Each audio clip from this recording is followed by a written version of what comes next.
कल से मेरे मोबाइल पर बार बार मैसेज आ रहा है, मौलवी साहब शबे बारात का रोजा रखना कैसा है, मौलवी साहब शबे बारात की रात में इबादत करना कैसा है।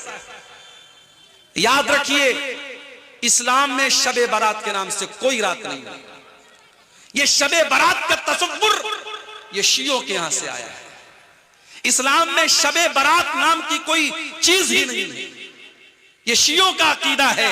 उनके 12वें इमाम की पैदाइश उनका कहना है 15 शाबान को हुई है और उसी जश्न को उन्होंने शबे बारात का नाम दे दिया। ना तो अल्लाह के नबी से शबे बारात की रात की कोई फजीलत साबित है, न उस रात में इबादत करना साबित है, न दिन में रोजा रखना साबित है, न ये आतिशबाजी करना साबित है, न मस्जिदों को सजाना साबित है, न कब्रिस्तान पे जाना साबित है, न मुर्दों के लिए मग़फ़िरत की दुआ करना साबित है। एक साहब कहने लगे हलवा कैसे हराम हो गया? सूजी जायज है, चीनी जायज है, देसी घी जायज है, नारियल और जायज है, और आप कहते हलवा हराम है। सबको मिक्स कर दिया तो हलवा बन गया, आप कहते हलवा हराम है।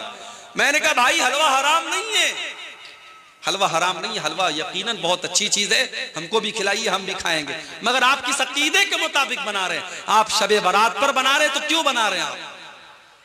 एक साहब कहने लगे हलवा हम इसलिए बनाते हैं क्योंकि नबी अकरम के दांत टूट गए थे गज़वे उहद में, आपने हलवा खाया तो इसलिए हम हलवा खाते हैं।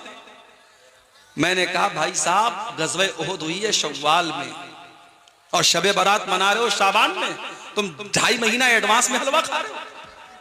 नबी अकरम ने अगर हलवा खाया भी था, पहली बात तो ये मन गलत बात है, अगर आपने खाया था तो शव्वाल में खाया था, तुम्हें इतनी जल्दी पड़ी तुम 2.5 महीना पहले हलवा खा रहे हो। और फिर हलवा असल में ये पेटू किस्म के शिकम परवर मौलवियों ने इजाद किया ताकि हमारे पेट की दुकानें चलती रहे। तो बिदात करने वाला तौबा नहीं करता है, इसीलिए अल्लाह के नबी अपने हर खुतबे में कहते थे व शर्रुल उमूरि मुहदसातुहा, तब से बुरा काम बिदात है, व कुल्लु मुहदसतिन बिदा, दीन के अंदर नया निकाला गया काम बिदअत है, व कुल्लु बिदातिन ज़लाला, और हर बिदअत गुमराही है। उसूल याद रखिए, शरीयत का एक उसूल याद रखिए। हम जो कलमा पढ़ते हैं ला इलाहा इल्लल्लाह मुहम्मदुर रसूलुल्लाह, इस कलमे के अंदर 2 उसूल मौजूद हैं। ला इलाहा इल्लल्लाह का मतलब इबादत अगर होगी तो सिर्फ और सिर्फ अल्लाह की होगी, इबादत अगर होगी तो सिर्फ और सिर्फ अल्लाह की होगी।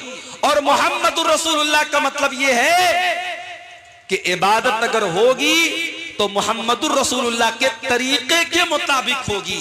तो कलमे के अंदर 2 उसूल सिखाया गया। इबादत किसकी होनी चाहिए? इबादत सिर्फ अल्लाह की होनी चाहिए। और इबादत कैसी होनी चाहिए? इबादत जनाबे मुहम्मदुर रसूलुल्लाह सल्लल्लाहु अलैहि वसल्लम के जैसी होनी चाहिए।